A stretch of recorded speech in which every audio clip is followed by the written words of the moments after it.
We are rolling. I want you to tell me all about this new record. The new record, man. I don't. There's no reason for me to ever do a record. Um, no, there's no label asking me for a new record. There aren't any, uh, you know, throngs of fans out there clamoring for a new record. I think in the last couple of years, I've discovered that what I do as an artist is a compulsion, maybe more than anything else. um, it's wrapped up in some kind of weird dopamine response that I imprinted upon myself, decades ago, and now it's just this kind of muscle memory thing where literally one day I will walk down in the studio and start making a record with no impetus, no reason. I could stop making. I could stop making music, not just make records, Reggie Hamm records, but I could stop making music today, and nobody would think twice about it. There probably wouldn't be anybody who would ever reach out and go, "Hey, man, I haven't heard anything from you in a while." I mean, and I think that's a function of just kind of where we are as a society, how people consume stuff. Um, I got plenty of stuff out there, so it has the appearance that, oh yeah, he's there doing that thing, and that's where people need to put you someplace. And so the point of it is uh, nobody's making me do do this. There's no fire under me from some external source. Um, but there was one guy. I have one guy who follows me on Facebook and TikTok, and I played one song uh, on one of my TikTok lives, and one guy, one man, uh, kept uh, responding to this song. He would private message me and, dude, where can I need to get a copy of that song. When are you going to record that song? Whenever I would do a live, he would pop up, hey, would you play the song? I would play it. Hey, would you play it again? I would. So one person was obsessed enough over one song, and that's what started this record. One guy asking me to hear a song and sending me private messages and basically, I'm not going to say bugging me, but I mean, if you read the whole exchange, it would look like, hey, this guy's, he's kind of bugging you over this song. That's what started this whole record. um, I mean, I'm always compiling songs. I'm always writing. I will always write. I'll write till I'm not on the earth anymore. But as far as new Reggie Hamm records, nobody needs those. I don't even need those. Um, but that one guy asking for that song started me down the rabbit hole of making this record. So I recorded that one song, and then I kind of got my whiteboard going. I'm like, I'd like to record this song, and I write that down. And oh yeah, man, I always wanted to do that one, and I write that down. I wonder if I should try. I've never thought about recording this one. I'll write that one down. And in the process of all that, it just became something. And so I'm 6 songs in now, and I guess there's no turning back. I have to go ahead and finish it. I was going to ask you, you've started, quit, been successful, quit, all that. Is it just that you can't get away from it? Is it a drug? What Yeah. what makes you want to keep doing this? Yeah, starting and quitting. I mean, I guess I never really quit. Um, I think where I go back and forth is I get real apocalyptic about the state of how to turn it into money. And so I will occasionally walk away from that part of it, because, and a few years ago, for anybody who's following knows, but back right before the pandemic, I had sort of a crisis, um, where I was watching a documentary and about some people who had been abused and had had some trauma responses to their abuse. And I had this weird epiphany that um, a lot of my entire career was basically me trying to get love from music, and I've been doing it my whole life since I was 5 years old. Um, and it sent me kind of spinning down the hill backwards, just going, what do I even like this? I wanted to do this, but I don't know why I wanted to do it. Um, and there's so much about it that I don't like and don't enjoy and am not really suited to. But I've been very fortunate to make a living at it for, multiple decades. But it's been really hard, and it's never been an easy thing for me to do. And what I came to was, and then couple that with the fact that, streaming services really have kind of put people out of business, and I'm one of those. Um, that's another conversation for another day. But it did force me to have a very honest conversation with myself about, okay, what is it about this that I like or love or can't not do. And there what I found a list of things I didn't want to do anymore, in the music business. um, and what I was left with was writing songs. For me, is still therapy. It's still something I do when I'm driving down the road, you know, and I don't even think about it. I'm just tinkering with songs in my head all the time, and rhyme schemes and themes and things I've always wanted to explore. And I'll get some weird. It happened 2 days ago. I was driving home from a car dealership, and this chorus just kind of it just kind of fell on me like, like out of space, like from outer space. And I'm like, dang it, must you continue to to do this to me? So it's kind of like that, and I've decided that's where I'm going to lean in, really. I think for the duration of things.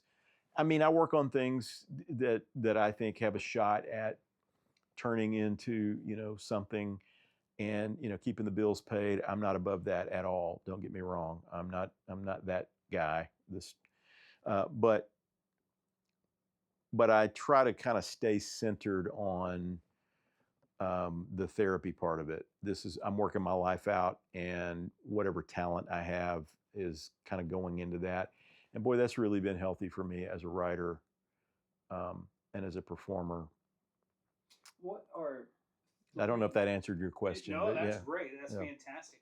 What are three songs on this album that just either make you passionate and ready to jump through the roof or are ripping your guts out? And talk about each one a little bit. Yeah. One of them I'm writing right now, or I'm finishing right now. It's literally up on the screen behind me. It's called Billy Murphy's Last Words, and it is. I wrote this song 20 years ago. I didn't want to record it. I think one other person on earth has heard it, and it's a murder ballad basically. It's from the perspective of a guy who's on death row, and his last words are essentially the chorus. It's kind of funny. It's kind of dark. It's kind of mean. It's a bunch of stuff that you might have to explain. It's from a character perspective, not my perspective.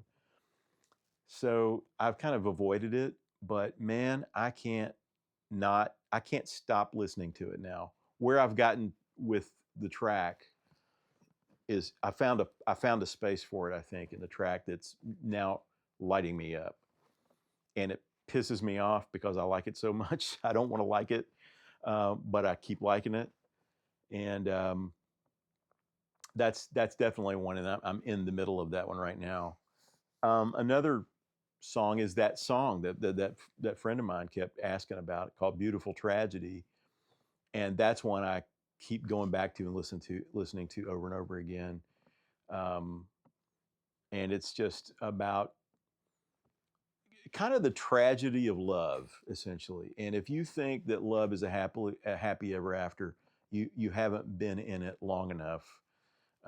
Love is not a happy ever after. Love is an absolute tragedy. It's this gorgeous magical tragedy where it doesn't end well, um, ever. There's no good ending to a great love story if you follow it far enough.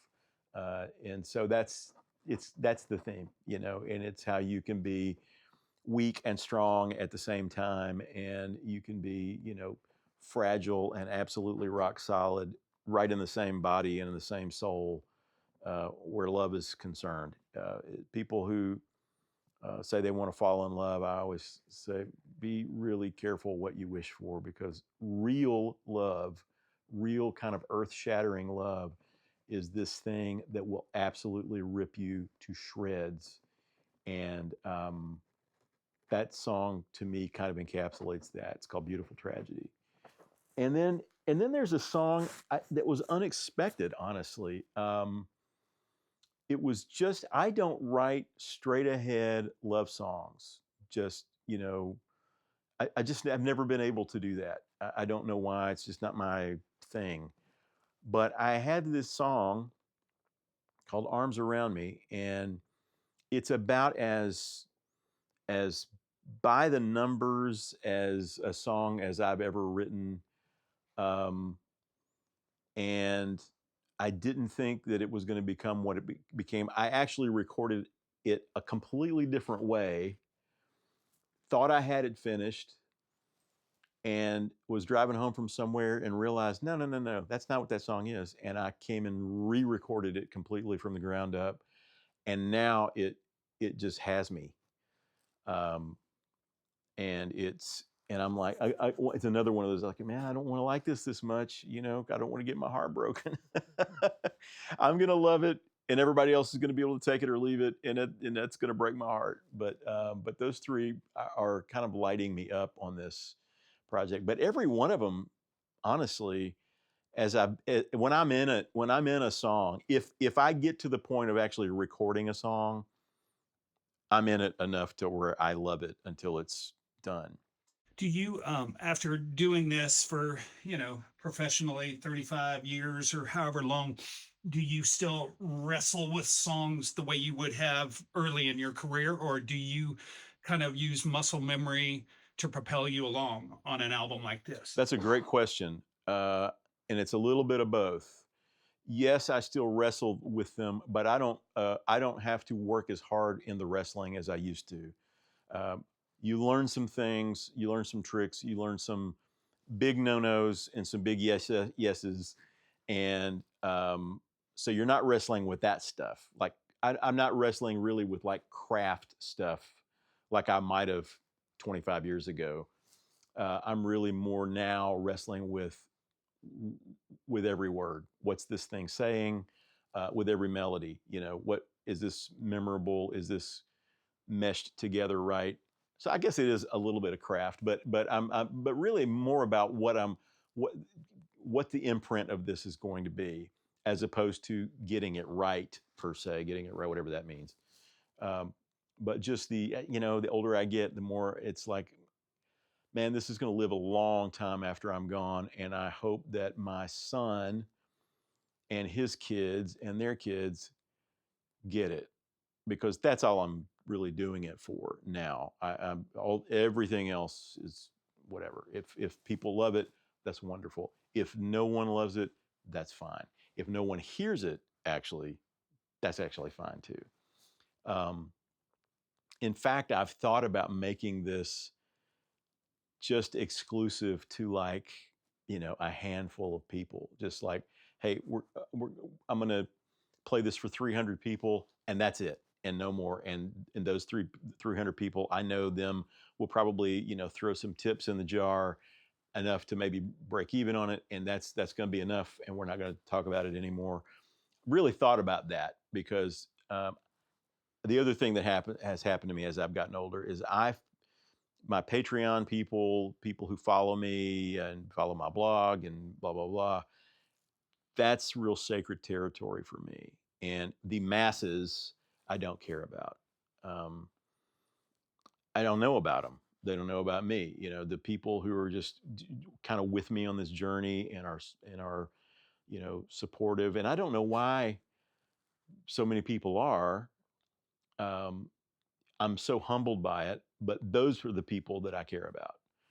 And so I really want to make sure that they enjoy the experience. I mean, I don't make it for them, but I definitely want to make it interesting enough to where they at least, even if they hate it, they go, that was worth my time to listen to. I definitely take that into account. I don't, want people listening to something and going, man, I'll never get that 45 minutes back or whatever, or going to a show and going, God, that 90 minutes, I got to go do something else now to cleanse the palate. Now, unless I'm mistaken, most of your songs have been written around a piano. Yeah. Do you still find it to be your second wife or love or whatever, or do you hate the instrument, or is it back and forth, or Yeah. where do you stand? I've tried to get divorced from that instrument many times. I'm not, actually, I'm not technically a piano player. I'm a drummer who has taught himself to play the piano. I am a self-taught piano player. Um, I never took a lesson. I don't even know if I'm doing it right.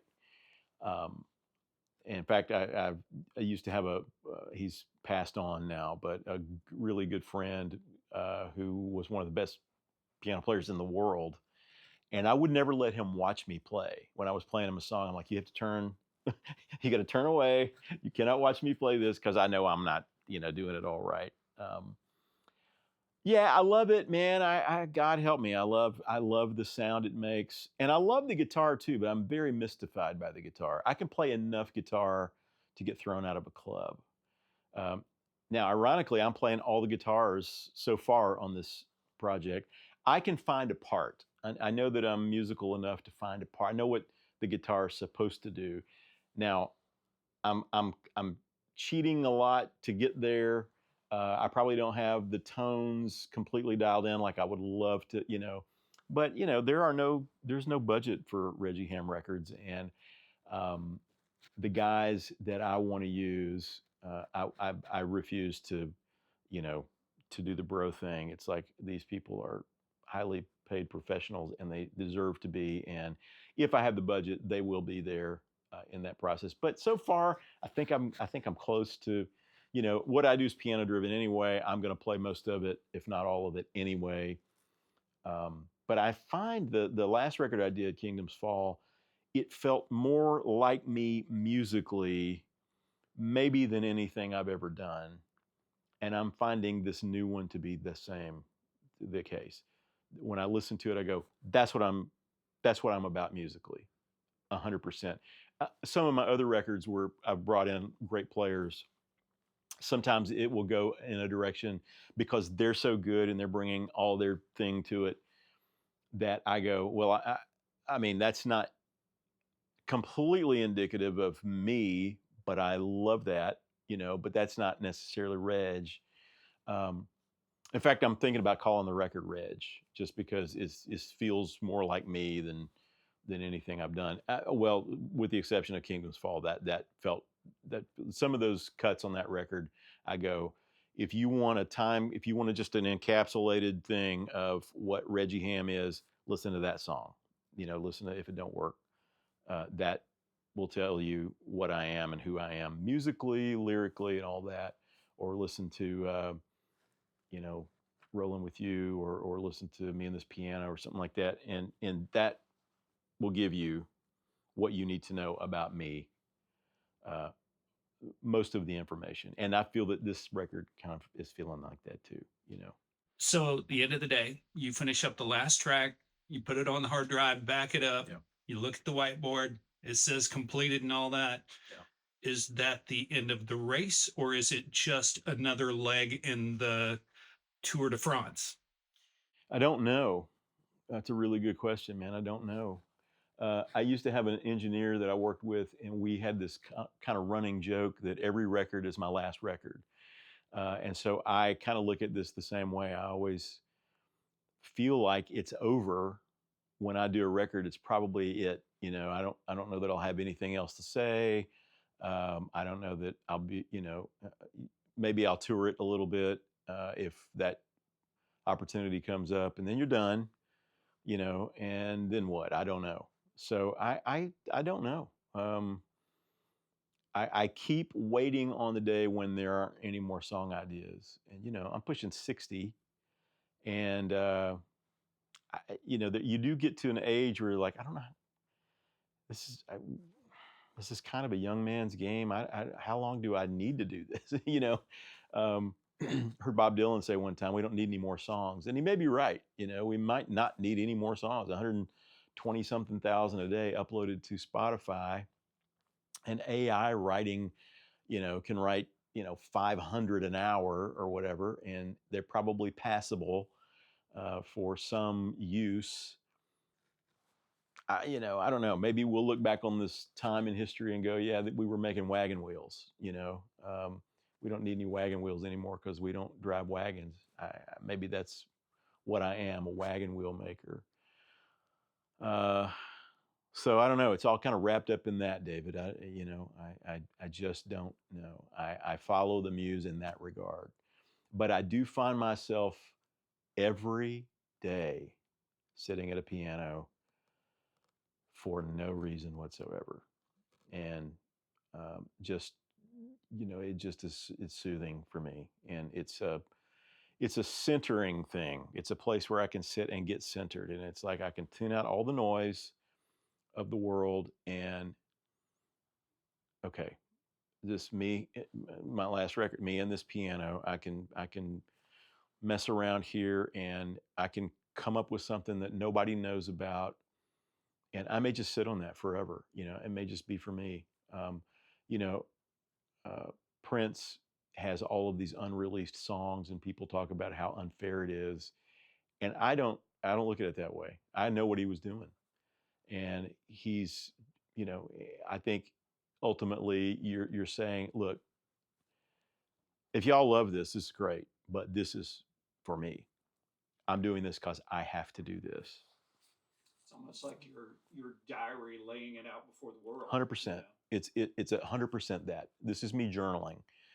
And if you want to look in on some of these journal entries and you relate to it in some way, fantastic. But I don't need you for that, And it feels more and more that way the older I get. The more I wouldn't say protective, but just I just don't need the world to like it. Let's put it that way. I don't need the world to like it. And honestly, I'm getting cantankerous enough in my old age where it's like I don't even know if I want you to listen. I don't need you to weigh in on this. I've got this. This is how I want to do it. It might not be how you want to hear it, but this is how I want to do it. So, you know, um, I wrote my first song almost 50 years ago. I was 9 years old, and it was in a church downtown Nashville. My dad was preaching, and I got this idea for a song, and I wrote it down. Mom always had paper and stuff in her purse, and so I said, Mama, I need some paper. So she gives me a little paper, and I wrote it down, and it came out fully formed. And I had never felt that before.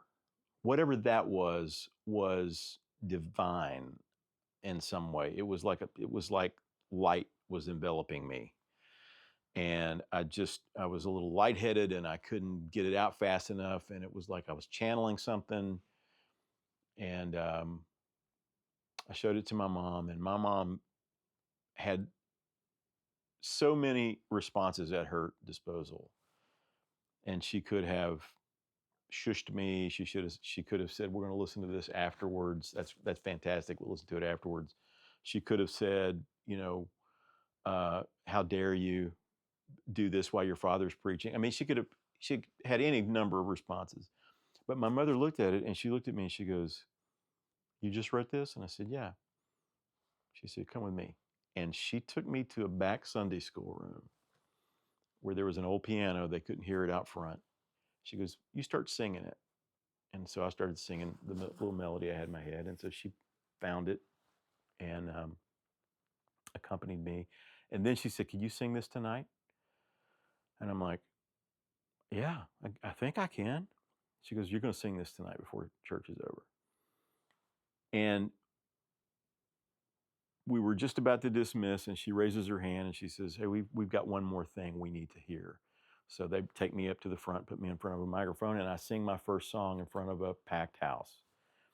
Now, that was a wonderful experience, and I got a standing ovation on my first song, performing my first song that I ever wrote.